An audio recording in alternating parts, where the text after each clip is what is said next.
sounds on. Can everyone hear us? Me, rather. Me too. Great. Okay, so we're going to start. Thank you all for being here, and well, we're very happy to have you at this session. As you just heard, this session is on the Hemlock Cup. The way that we're going to structure this session is that I'm going to introduce you to Bettany and her work, and then move into introducing you to this particular book, the Hemlock Cup. And then we're going to do a series of questions on this book with Bettany.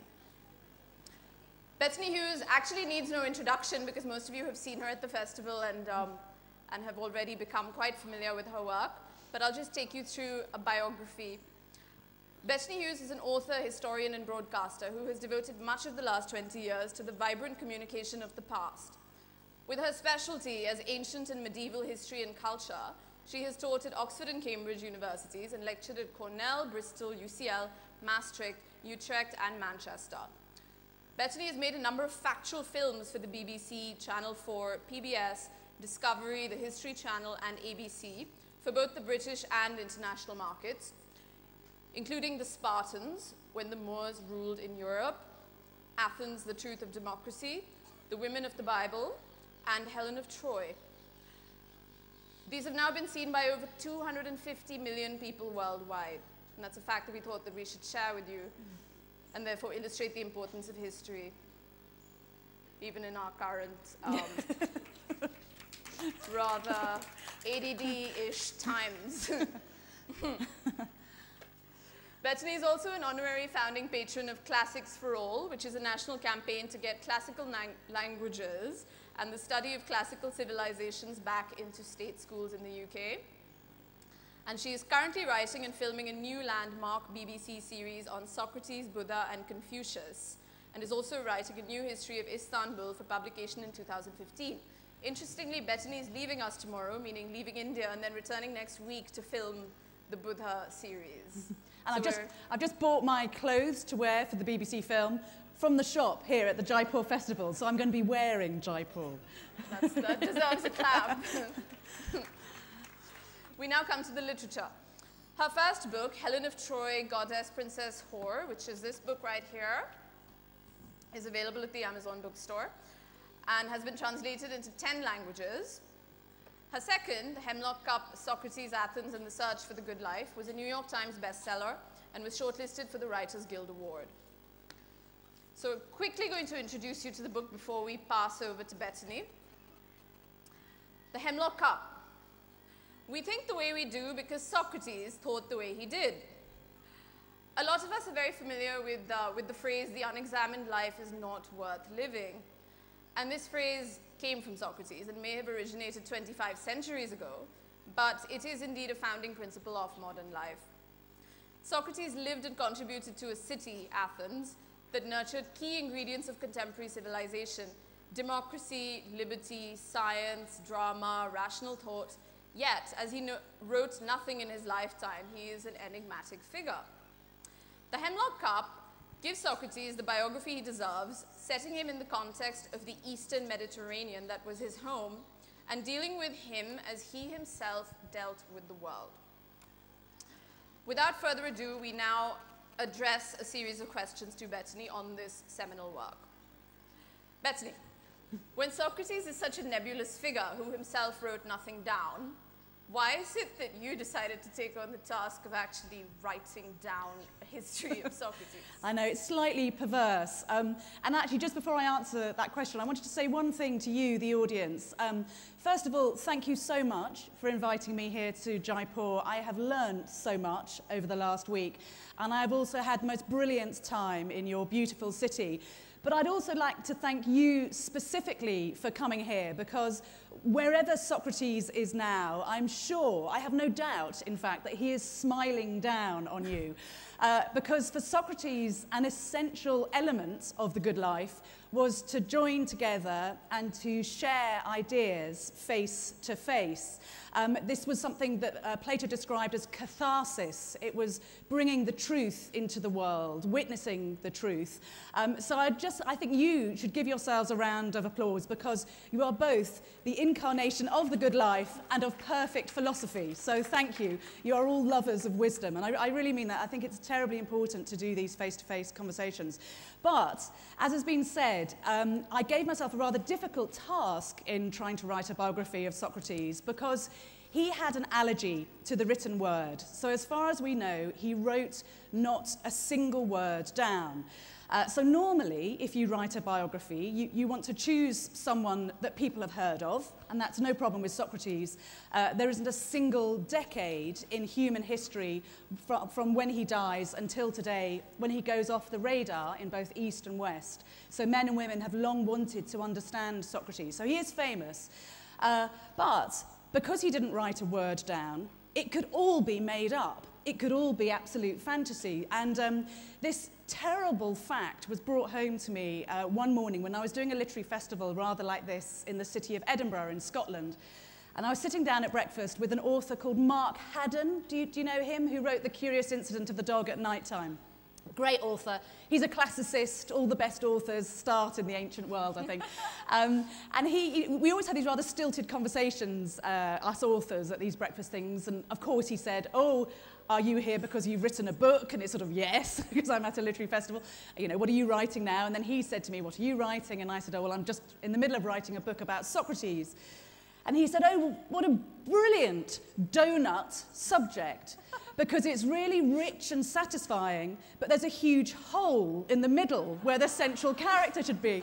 And I felt my smile freeze on my lips, and I thought, oh my goodness, I am writing the biography of a donut. So as I was shut away, I did have this sort of spectral donut hovering over my shoulder. But I thought, although it's a very hubristic thing to do in a way, I thought it was important to do for two reasons.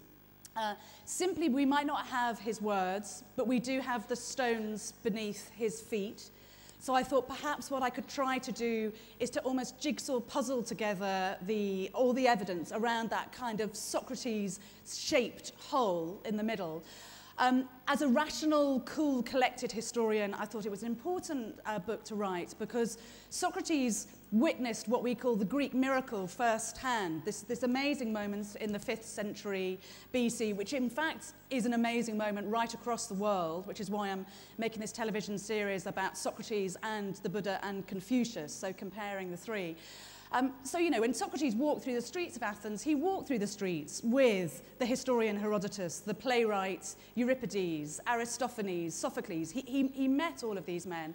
So I thought that as a historian, you know, it would be useful to use him almost as an eyewitness to this 70 extraordinary years in Greek history. So that was the kind of methodical reason why I thought it was a good, important book to do.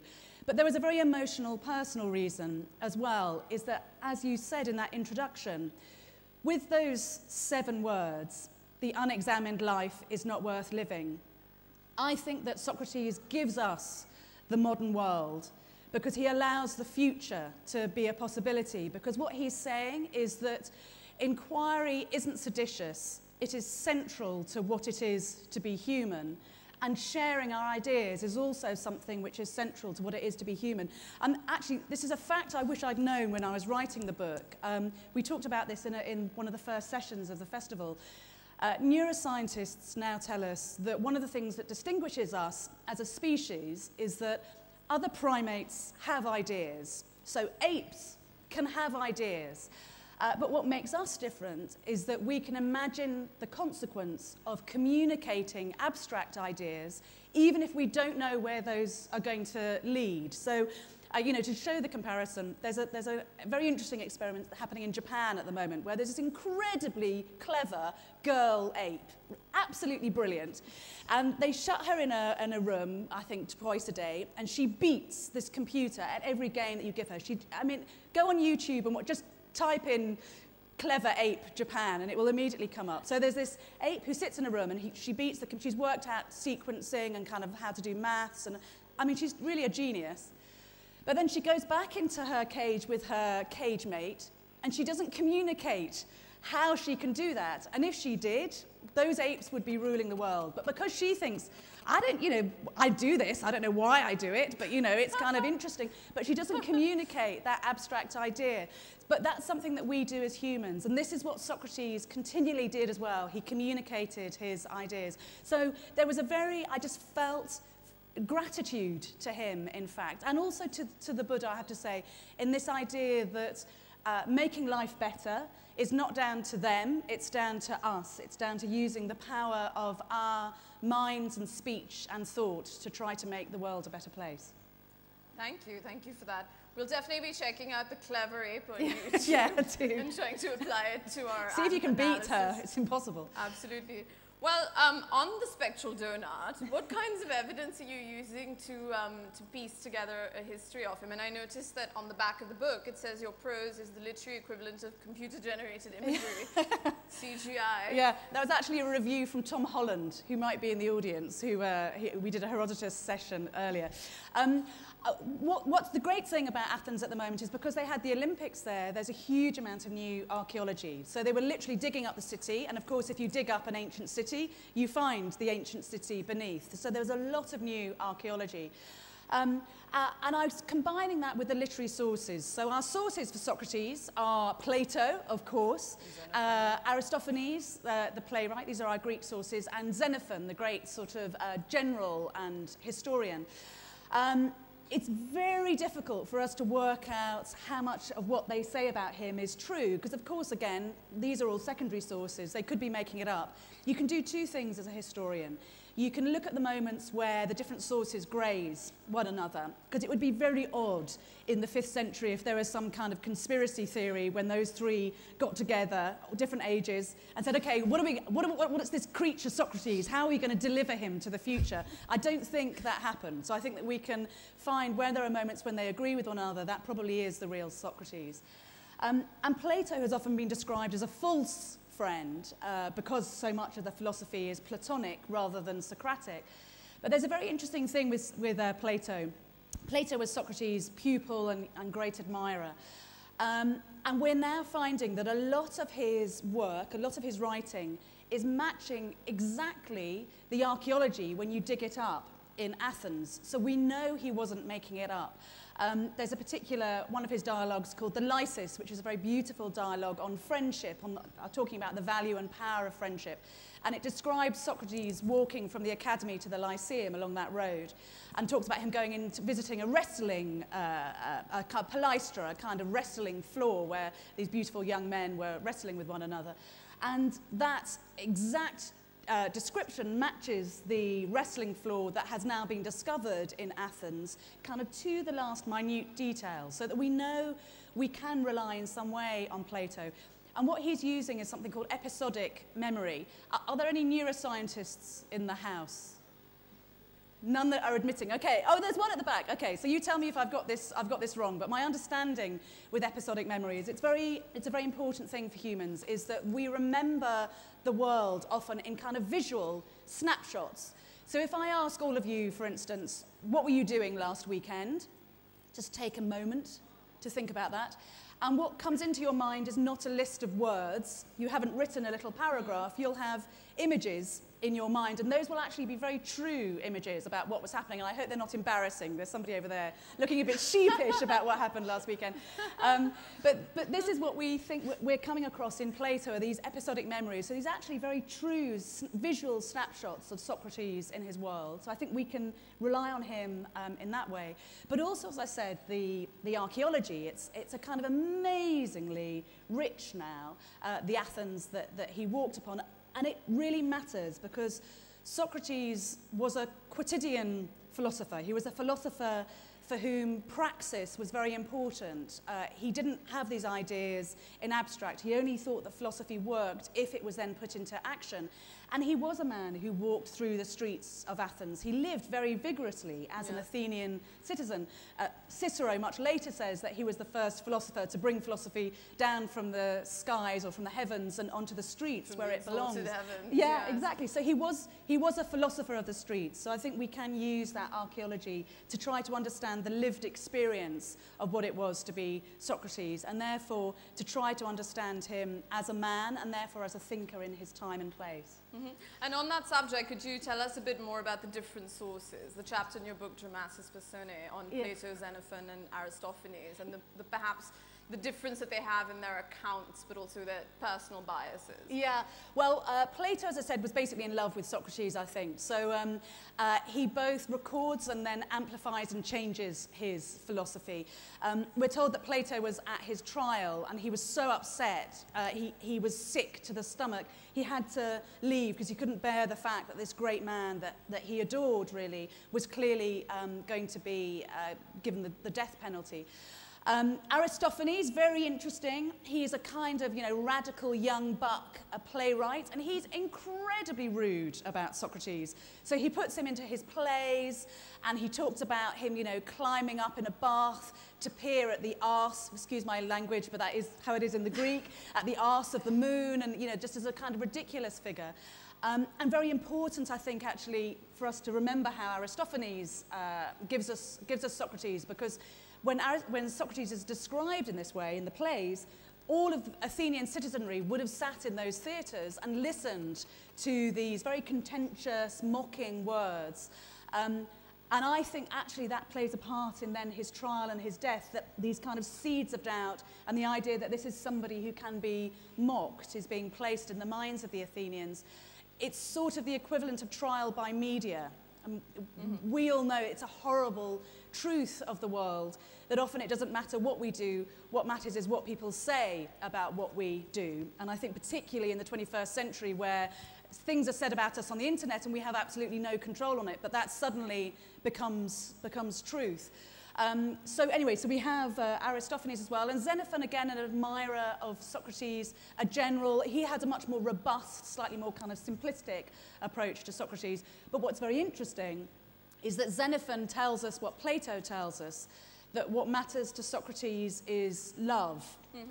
And I don't mean that in a kind of wishy-washy way. Love is one of the most powerful elements of humanity, because we hear that Socrates says, I have never not been in love with somebody, and love is the one thing that I understand. And there's a word that crops up in Plato where we hear that Socrates honors and nourishes ta erotica, which isn't as it sounds. It's not erotic, sexy. Yeah, it's not eros. It's a kind of, it's a sort of ambition and a delight and a love of living. So I think that what Socrates is saying really is, don't just live life, but love the living of it. Have a passion for who you are and for what you do. Mm-hmm. And with the new evidence coming to light, what surprised you most about researching the 5th century in depth, or while researching it, rather? I think it's really, I think we all have an image of ancient Greece in our head, probably. And it's that one that it's all rather elegant and refined and cool, and you've got these lovely white columns and people kind of wafting around in chitons, elegantly discussing the big ideas of life. And of course, it was nothing like that. This was a messy, dirty, vigorous, electrically exciting city, a very smelly city as well. We hear that, sesame seeds were burnt and sold. There's a fantastic frying pan in the new Acropolis Museum in Athens, absolutely blackened. And you sort of look at that and you suddenly think, yeah, Socrates was wandering around with the smell of frying fish everywhere as well. Also, those beautiful statues that we see, but somebody was making those, so they didn't just kind of miraculously appear on the Athenian streets. So there are these great foundries at the base of the Acropolis. So you have to think of these philosophers and playwrights and thinkers walking around with, like a kind of in an industrial landscape with smuts everywhere and smoke and the smell of bellows being used and the sound of hammers. So I think it's us being more realistic about what that world was, and also remembering that Socrates was brought up in a world that in a way was very, very bad from the Athenian point of view. So the Persians had recently invaded the whole of Greece. They'd come to Athens, they'd torched the Parthenon temple on the Acropolis, and I found out from my research that Socrates lived in this little sort of outskirts of Athens called Alopakethe, and he sort of sits up there, And he'd have woken up every morning looking out over the Parthenon temple. And again, you'd think, oh, how lovely, you know, this beautiful kind of world-class monument, very elegant, a proof of what man can do. But actually, the Parthenon temple that Socrates looked out over was blackened and traumatized and brutalized by the heat of Persian fires. So he'd have woken up every morning to war ruins. Basically, it was a war-torn city that Socrates grew up in.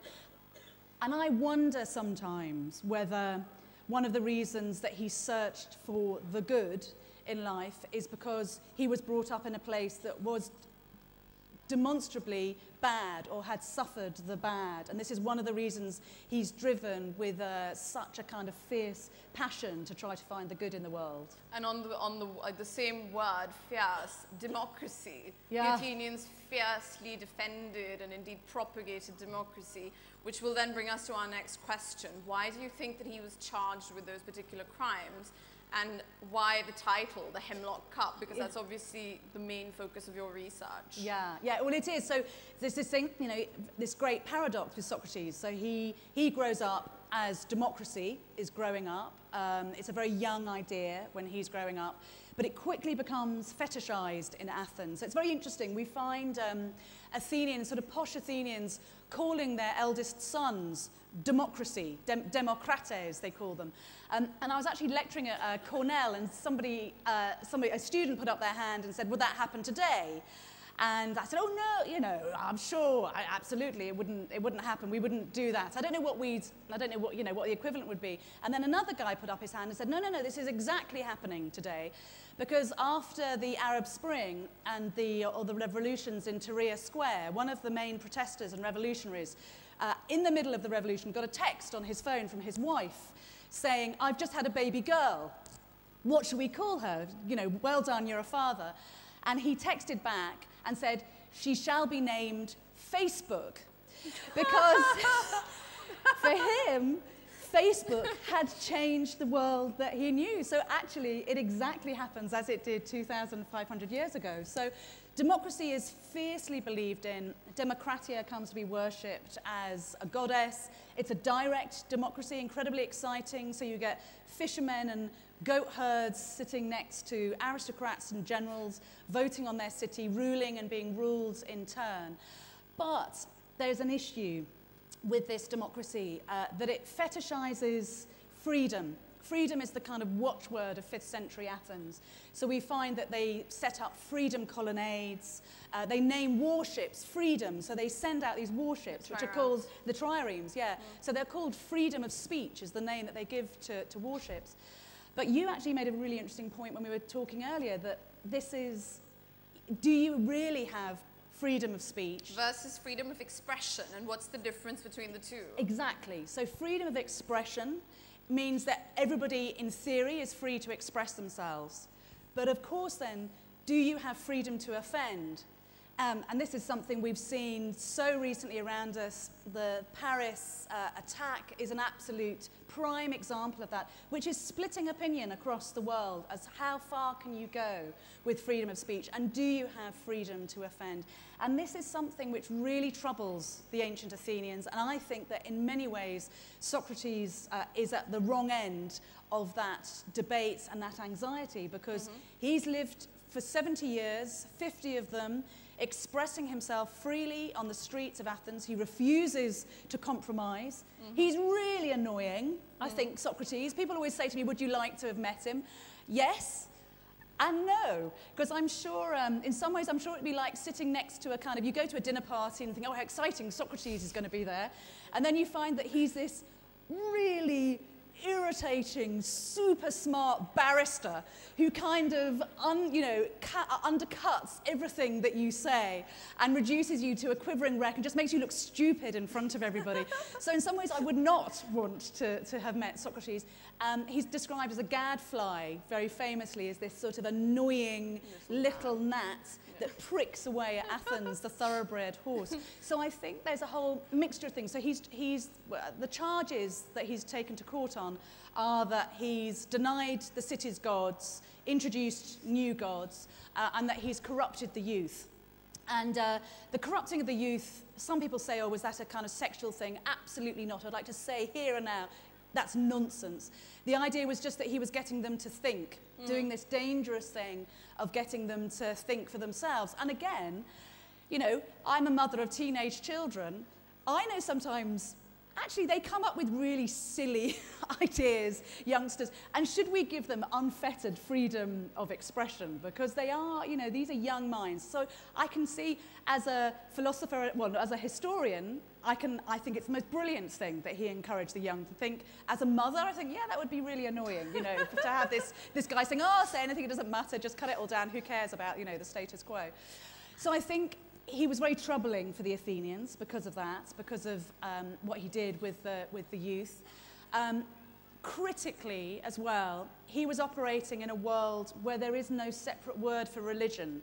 The Greeks don't have a word for religion because gods and demigods and spirits were believed to be everywhere and in everything. This is a world where, you know, every breath of wind, every fruit that ripened on the tree, there was a god or a spirit who was making that happen. So the idea that he challenges the religious orthodoxy is deeply troubling to the Athenians. And what they say, he's got this thing that he calls his daimonion, his kind of inner spirit. Yeah. Lots of debates about what that is. There's a possibility that he had a medical condition, actually. That he stood for hours, sort of just staring into space. Exactly. He'd just freeze, we're told, in this very troubling way for hours, and then kind of come up with ideas. And some people have said, was that epilepsy or a version of catalepsy? And did he have kind of visions when he was undergoing this medical episode? That's a possibility. Or it could just be that this daimonion, this inner spirit, is his notion of truth and beauty, that there can be beauty on the inside rather than just on the outside. Because, again, I have to say that the ancient Greeks were nothing if not facist. They were very obsessed with appearance, the ancient Greeks. So they had this notion of kalos kagathea, that if you were beautiful on the outside, it meant you were a beautiful person on the inside. So it was very bad news if you were ugly in ancient Greece. Basically, that meant you just were bad, clearly, because the gods had cursed you with an ugly form to match the ugliness of your inside. But Socrates, again, does this amazing thing of saying, I'm not a great looker, you know, but I think I have some beauty inside me, and I think that's what his daimonion. So I think he's troubling in a great many ways.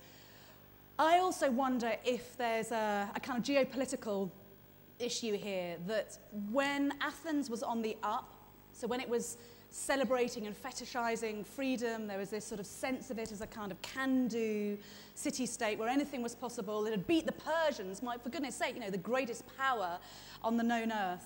That it could accept questions, that you can hear questions when things are going well, but when things are going badly, then really you want answers and you want comforting ideas. You don't want people opening up all kinds of possibilities. So I think there's both a kind of ennui, a kind of boredom with his questions, and a real anxiety about what he's doing. But that's a real dichotomy. So then on the one hand, want comforting ideas, and on the other hand, to fetishize freedom. And what does freedom actually mean in a democracy that sort of propagates freedom as its most sort of exalted ideal? This must have been a very big sort of dichotomy. Yeah, I think it was. I mean, I think we all absolutely live through that today, don't we? It's how free. What is freedom? Is it freedom within the law? Is it absolute freedom? For the ancient Athenians, it was very specifically two things. It was freedom from slavery. I mean, you know, pretty hypocritical, considering how many slaves the ancient Athenians had. We think they probably had about, citizens were possibly outnumbered 3 to 1 by slaves at one point, so you didn't have to do anything really. And this is also one of the bitter truths of Socrates. Was able to wander around and have these lovely chats with all these young men, and some of these young men spent 8 hours a day in the gymnasium making themselves super fit because they didn't have to do anything else, because there were slaves doing everything for them. So I think it's this, you know, it's this notion of freedom from slavery, freedom from the Persians. In theory, it's freedom to be who you want to be within the world, but almost as soon as that happens, they clamp down and they say, actually, no, sorry, forget that. I know we've got a freedom colonnade and a freedom warship, but really you've got to toe the line, and you know, we don't want you to kind of stir up the waters in the way that you're doing. But he obviously didn't toe the line and did stir up the waters, because why was the verdict guilty in your opinion? Yeah, I think so. He goes to trial, and the book is called The Hemlock Cup because he's obviously given a phial of hemlock poison to drink. I didn't want the book to be about just his trial and death, because that's what we always focus on. And Socrates was nothing if not a man who lived very fully for those 70 years of his life, which is also amazing that he lived to 70. I honestly think it's that he was utterly offensive to them in this notion that he had a private spirituality, because this is a world where not only was religion everywhere, but also your expression of religion was constantly public. There was no such thing as faith or belief or personal spirituality. Those notions simply did not exist at this time. So Socrates seems to be saying something very troubling, and also sort of saying he's better than the rest of you. You know, you're all doing this silly, you're all wandering around slitting goats' throats and cutting out the tongues of doves to reach the gods, but I'm saying you don't need that. You need to go inside. So I think that was very, very offensive. But as I said, I actually think as well there's a horrible human truth that we just get bored of people. There's this notion in ancient Greece of the tallest poppies are cut down. And I think we see that, don't we? There are people that we love and we fetishize and we celebrate. And then after a while, we want to find the problems with them. They often don't stay heroes. We want to knock them off the pedestal. And I think everything was really coinciding to create that for Socrates. Shall I just read you a tiny little bit from his trial, just so that you can hear what the kind of, I think really the kind of situation and the environment that he was living in and dealing with at that time. Plato's Apology. Yeah, so this is, I do indeed quote Plato's Apology. But this is just talking about his trial. Socrates, throughout his life, has watched the dreadful dying of men. And actually it's something we didn't talk about, that he was a soldier for most of his life. He wasn't just a kind of airy-fairy philosopher. He went out and fought for Athens. He was there when humans slipped easily into barbarity and murdered their countrymen, their neighbours, their family and their friends. And again, this is something which has happened in Athens, that there has been a hideous civil war when death squads roam the streets, where there are executions, there are disappearances, there are knocks on the doors at midnight and whole families disappear. So Athens is very traumatized at the point where Socrates comes to trial. And of course, they've lost against the Spartans, their great arch enemies. Dying in old age, surrounded by his best beloved, lying on a bed, is approximately Socrates' fate. It is perhaps not a bad end to a good life. His lack of interest in whether his body is buried or burned is palpable. It's the moment of passing that has always fascinated him. Perhaps this is why he covers his face as he dies, to experience this greatest of all journeys alone. It's the effects of poison hemlock that the prison official of Plato's Phaedo seems to demonstrate to Socrates' companions. So this is once he's been imprisoned, he's had to wait for a month for the death sentence, because it was a month of ritual purity in Athens after his trial. And then he's finally given the hemlock. He does, interestingly, he is actually given the chance to escape. Somebody comes and says, look, Socrates, don't worry. We've lined up our kind of aristocratic network. You can slip away by night. And we're told by Plato that Socrates says, I absolutely can't do that, because I would not be living the good life if I did that, because I am a citizen of Athens and I live by Athens' laws. Passing upwards in this way, the jailer showed us that Socrates was growing cold and rigid, and then again he touched him and said that when the poison reached his heart, he would be gone. The chill had about now reached his groin area. Now, poison hemlock does indeed attack the extremities first, often damaging the peripheral nerve, which is a massive single cell up to 4 feet long that runs from the spine to the toes. So this is really saying that actually all those images of Socrates that we have very famously in neoclassical art, where he's sitting rather kind of elegantly and still speaking as he's been poisoned, for years people have said this is a totally ridiculous, fantastical impression, it's a romanticized version, but actually that probably is how Socrates died. So poison hemlock basically gets to the brain last. There is a terminal seizure as the brain is starved of oxygen. This would normally be a violent spasm, but by this stage, all muscles are paralyzed, and so they cannot convulse. So at the time of day when everyone else is scurrying home, when the market stalls in the agora are being cleaned of their wares and unsold slaves are taken back to their shackles for the night, when slugged lettuce leaves and soiled spice is abandoned, when lost boys scour the dust, frantically searching for the thing that they have lost, without which a welcome home means a beating, Socrates is being terminated. As he said when he heard of his conviction at his trial, "I go to die, and you to live. Who knows which is the better journey?"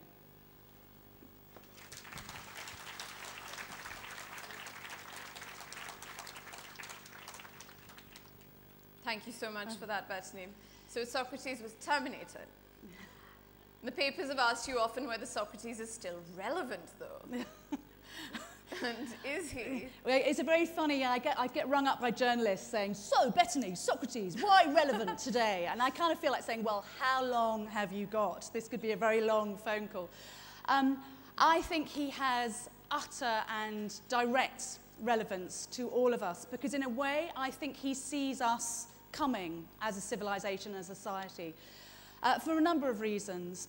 Partly because he questions an unfettered belief in materialism, for instance. There are famous quotes about Socrates that says he marches through the agora, the marketplace in Athens, and says, "How many things I don't need." And that's how I feel often when I walk through John Lewis, which is, this shop in Britain. I think, I don't need another turquoise bed throw. Why are you trying to persuade me that this will make me happy? So he challenges materialism. There's this very beautiful quote that's attributed to him. It's possibly fallacious, but we now think actually it is a lost fragment from Plato, where he says, "Glittering statues and city walls and beautiful warships are all very well, but what is the point of all of those if those within the city walls aren't happy?" And although that sounds like a kind of very obvious platitude, a truism, of course, that is the most essential thing, is what makes us happy. And these are the questions that he asks us. What makes us happy? What is justice? What is the good? What is the point of beauty? And these are central questions to ask today.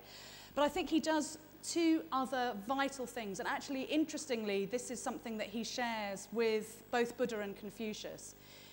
He says that the answers to the world's problem don't lie out there. They don't lie with them, they lie with us. Mm-hmm. That we can only make the world a better place if we first make ourselves good. And that seems to me so simple and yet so potent, the notion that the world can be good if each and every one of us are good. And Socrates puts it very beautifully. He says, in order to be good, look for the goodness in the man opposite you. Try to see the goodness in his eyes. And I think really, if you are to kind of encapsulate the essence of his philosophy, he's saying it's not that man is the measure of all things, but that man's relationship with man is the measure of all things. And that seems to me to be as appropriate now as it was 25 centuries ago.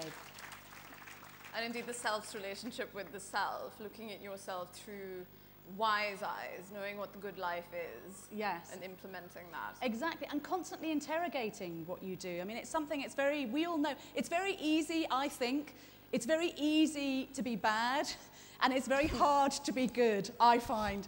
So I think he's just saying, constantly ask yourself, is this the right thing to do? Is this the good thing to do? I think the word, or the sentence you used rather, was that he helped forge the civilization of inner lives, while Athens was forging the civilization of democracy. Yes, that sounds like a good line. I didn't know I'd written that. Yeah. But yeah, I think that's right, forging the inner life. Now, on this subject, we had this discussion a bit earlier, sophistry. What are your views on that? Yeah, so this is a thing that, philosophy obviously means a love of wisdom, philosophos, and Sophia is this lovely feminine notion. I'm very glad to say that it's feminized. Just as an aside, I've done a lot of work on the kind of history of women. And I was delighted to find when I was researching it, the relationship between women or the female of the species and religion, that of all the deities in the world, of every civilization, 97% of the deities of wisdom are female. Now, gentlemen, I love you. I really love men. But I think maybe the world is saying something by making all the deities of women goddesses. Anyway, so I think the sophism, though, is something slightly different. That sophism in Athens at the time of Socrates is much more like our spin. It's kind of how we'd understand spin doctors today. So it's this notion that words are currency, that you can actually, in Athens at the time of Socrates, you could actually go and pay for a tutor to teach you how to say really smart, clever words, how to write those down. So there was this whole kind of currency of sound bites, really. And selling lines. Selling lines, exactly. And then the sophists would come and they would do these huge events where they would be speaking to 10,000 people at a time. So Plato makes this distinction between philosophy and sophistry, that sophistry is saying what people want to hear, and philosophy is asking the questions that people don't want you to ask. And that's exactly the point of Socratic dialogue. Ask questions, don't tell. So maybe there should, you know, we could possibly discuss that as well as Socrates' own particular method of extracting wisdom, not telling you something, but making you understand it for yourself. Yes, exactly, which is why we're doing a Socratic dialogue today. Actually, I have to say, I was originally going to do a sort of speech, and then I thought that's very un-Socratic, so we thought that we'd have it as conversation. He says it's through question and answer, the Socratic method, which is really at the base of all academic work today, is that this idea that you constantly test theories, but again that you do it face to face. He has this very interesting anxiety about writing. Slightly ironic to be talking about this in a literary festival, and actually irony, by the way, just as a kind of pub fact, is a word that's first ever used in conjunction with Socrates. So Socrates is the first person in the world to be described as ironic, with this idea that he asks these slightly unsettling, tricky questions. So what was I saying before irony? So I think it's, it's the fact that it's, you know, the Socratic method, this thing of kind of asking these questions is really, really essential to him. I wasn't going to say that, actually. I was going to say something else. Anyway, it'll come back to me. That's fine. It's the foundation of several things. Oh, yeah. Of academia, possibly also psychology with cognitive behavioral therapy and other things that encourage you to ask questions. Yeah, that's right. There's this interesting idea at the moment that somebody's asking whether the Buddha was the first cognitive psychologist in the way that he deals with the mind, and that's something that, you know, there are definitely similarities between them. Did they know of one another? This is the million-dollar question, because of course Greece, we were talking about this in an earlier session, Greece and India were very aware of one another. So are you going to be addressing that in your new series? I'm going to be asking the question in a good Socratic way, because we don't have the evidence, we just don't know, but I'll be putting down what we do know about the connections and just saying, is there a possibility that these two were not influenced by one another, but just tales of the other would have reached their respective lands. Sure, and obviously, since we're having this Socratic dialogue and we're, you know, debating or indeed propagating the importance of questions, maybe we should get the audience to ask some. Definitely. You can ask any question you like. I should just say that I did a talk about Socrates in a terribly refined, genteel church just outside Cambridge. And I did this thing of saying, ask me, you know, whatever you want, any questions. And a man put his hand up at the back, and forgive me for this, it's a bit early in the morning, but he said, Bettany Hughes, what makes you sexually happy? And I was like, not that kind of... I'm sure you're all far too refined for that even to cross your mind, but it was a real shock. Anyway, any question other than that? Yeah, so the gentleman at the front here. Jimmy. Okay. Was it Socrates who miscounted the number of teeth in a woman's mouth, or was it another philosopher? Say that again. Was it him who miscounted the number of teeth in a woman's mouth? He said that. Or was it another philosopher? Well, did Socrates miscount the number of teeth in a woman's mouth? Yeah. That is an amazing question. Actually, my question is, while researching about Socrates, what were his views that you found that were biased according to his time, culture, and society, and which are almost on the verge of being ridiculous as per the current situation? Okay, so particularly with his views to women. It is an interesting question. So it's a kind of multifaceted question. I've never heard this, that he miscounted the number of teeth in a woman's mouth. So I think I've not found that in any sources yet. The question is also kind of how much was from his time and how much was would seem ridiculous now. I would say there is not a single thing that Socrates says that doesn't apply to our world. And I don't say that just as a disciple of Socrates. There is nothing that I read in those works of Plato and then what's said in Xenophon and Aristophanes that I don't think has absolute relevance today. I mean, really nothing. Plato is more hardline and right-wing than Socrates, so we shouldn't read Plato and think, because he's very dismissive, you know, he says democracy is, as you know, terrible idea, he's almost kind of fascist in some of his notions. But we also get, interestingly, we get little hints from Plato of Socrates' ideas about women, for instance, because women, really, take it from me, ancient Athens was no feminist wonderland. Women were shut up, they weren't allowed to come out during daylight hours if they were highborn. They were given half rations, they weren't allowed to drink the same wine as, you know, Sparta was pretty cool for women, Athens was pretty bad. But even despite that, Diotima is a priestess, and she's put into the dialogue. So there's this notion that Diotima, there's a female who's allowed to speak in his dialogues. And also there's this really interesting line in Plato where we hear somebody saying, women are 50% of the population. If we don't employ them and allow them to participate, then surely the state is only ever going to be a half of itself. And that, I think, is as applicable now as it was 24 centuries ago. Also, and this is kind of controversial, because democracy has become this word that we can never challenge. But I think Socrates sees democracy, A, being used as a panacea, and also being misused. So in his day, warships are sent out in order to affect the Athenian Empire, and they go and park in the harbours, and they say, you want to be democrats, don't you? Look at the size of our navy. You know, and this is something which has happened down time, and that is absolutely done. So the empire is forged under an ideological banner of democracy. So I think when we hear that Socrates questions democracy, we should be a little bit more, we should be a bit more forgiving, actually, that democracy in Athens was not perfect. It wasn't a panacea. There's a gentleman with a purple scarf, but can you see the guy at the back with his sort of beard there next to you? Had his hand up first. And then we need a question from a lady. Yeah, in a green jumper over there. Yeah. Hello, hello, good morning, Bettany. My question is that as a thinker, as a philosopher, we need to have an open mind. Okay, it's free to think anything, but at some point we get stuck into some actions, we get stuck into our thoughts. They don't bother to go up to that certain level. So could you suggest us something that would let us explore our minds and give us a free approach? Really interesting question. So how do we allow ourselves all to be philosophers in a way, and how do you stop the kind of mess of your mind getting in the way? Obviously that's something that Buddha deals with directly and immediately, and people still kind of enact his ideas today. I would be a bit more relaxed about it. I would say if you look at the word mind, you will know this better than I, but the word for mind and man and mankind all come from the same Proto-Indo-European stem, man, manu. So basically what we are saying, if saying we are part of mankind, we're saying not that we are, or if you're a man, you're not a thing with a, you know, interesting bit of genitalia down there. You are a thinking thing. This is what makes you a man.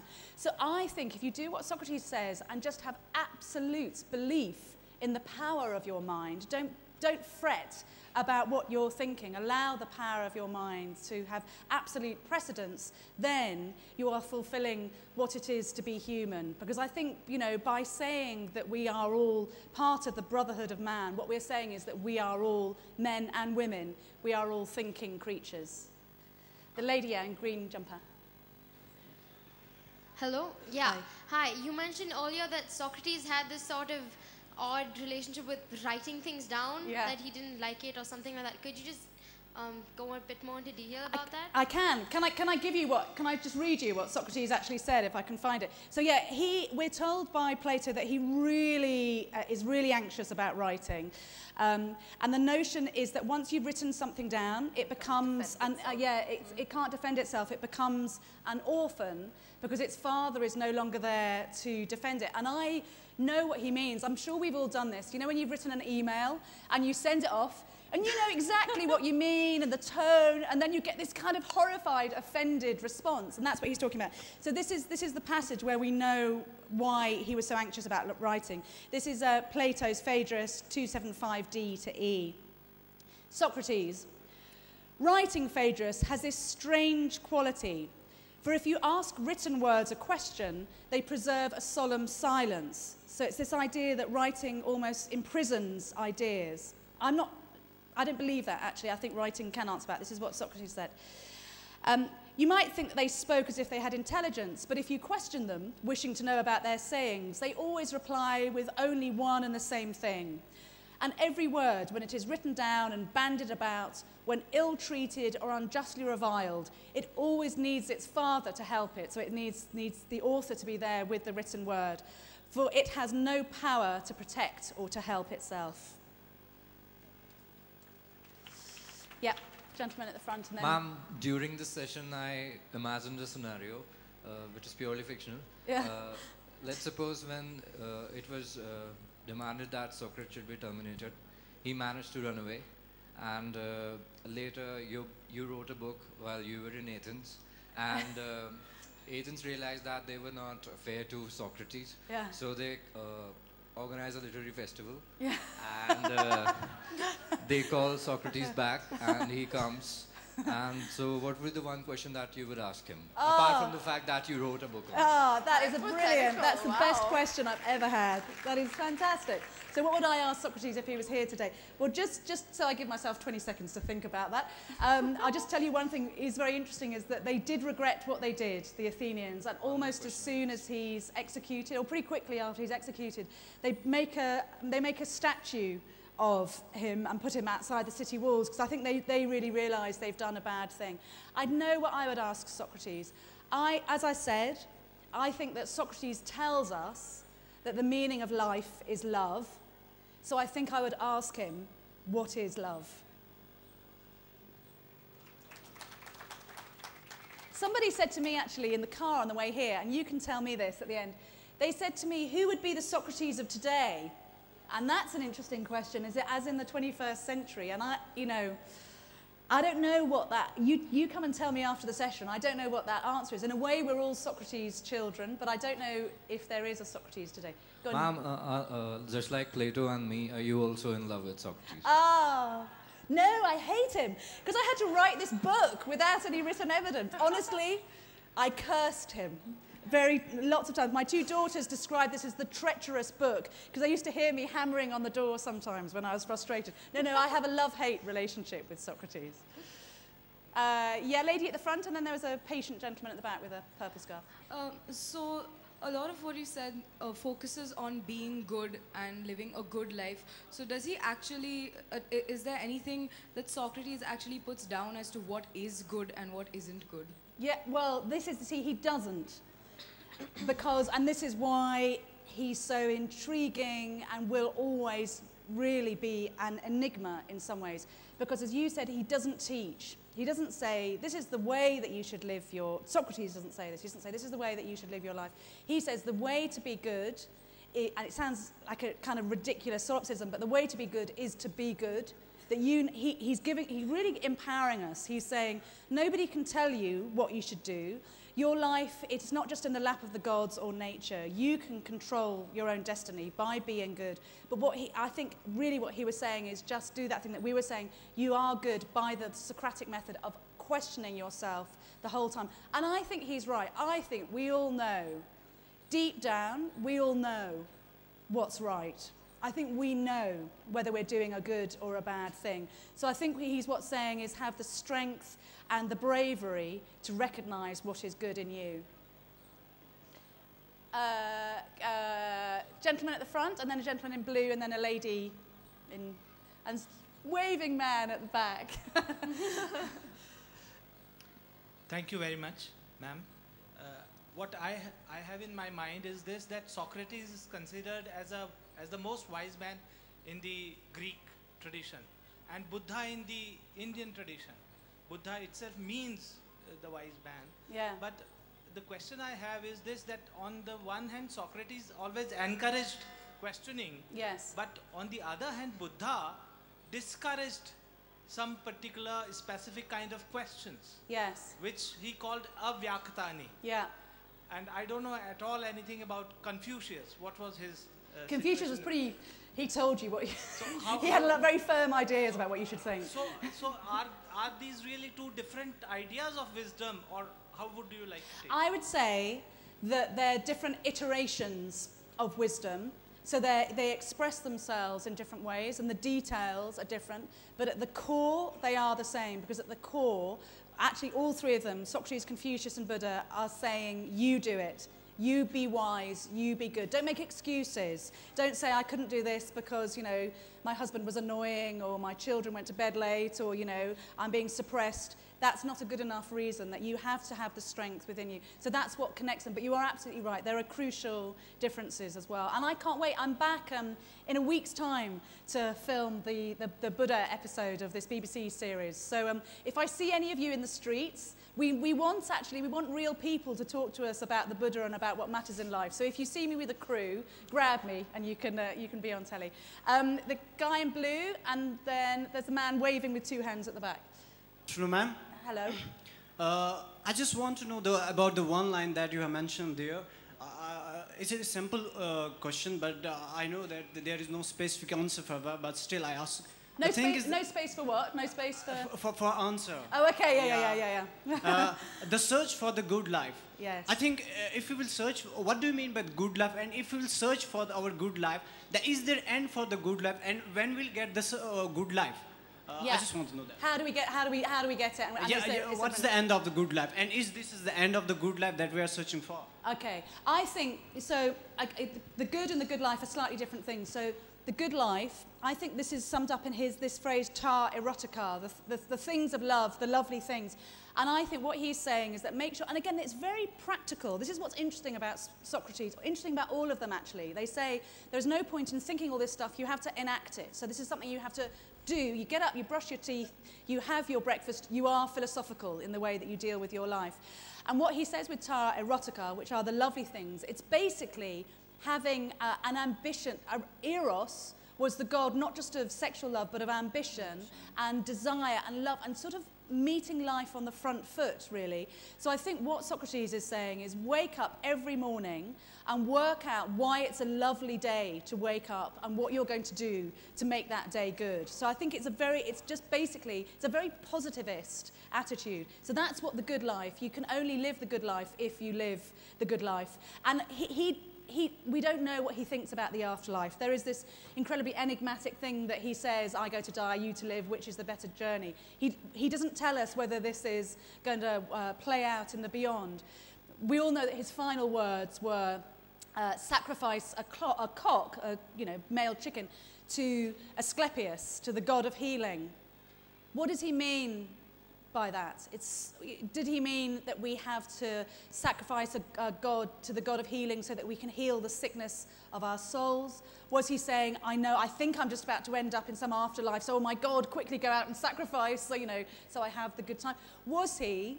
And I wonder if this is happening. I wonder if that in that final moment, because poison hemlock is really ghastly. It's a really ghastly way to die because, as was described in that reading, you witness your body dying. So you feel the cold, you feel your lungs stop working, so you can't breathe, but you're still absolutely conscious.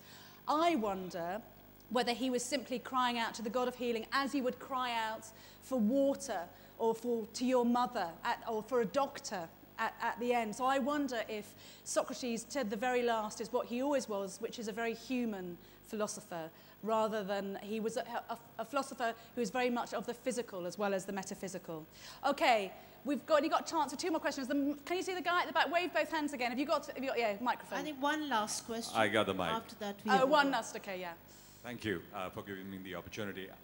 You're obviously had a very rich experience in life, and you're a very wise woman.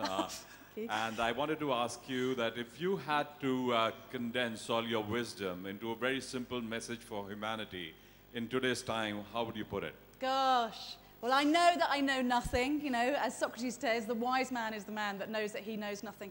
And I'm really sorry to keep coming back to this because it makes me sound like an old hippie. But I honestly believe that the answer to the world's problems is love. So I would say, go away from this tent and love the world. Shall we, I think we haven't got any time for any more. can we give Socrates the last word? Because this is a passage that I think is particularly beautiful.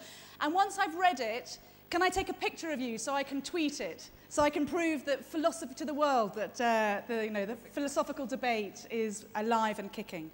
So this is Socrates from Plato's Apology, 29d to 30a. And while I have life and strength, I shall never cease from the practice and teaching of philosophy, exhorting anyone whom I meet after my manner, and convincing him, saying, "O my friend, why do you, who are a citizen of the great and mighty and wise city of Athens, why do you care so much about laying up the greatest amount of money and honor and reputation, and yet you care so little about wisdom and truth and the improvements of the soul?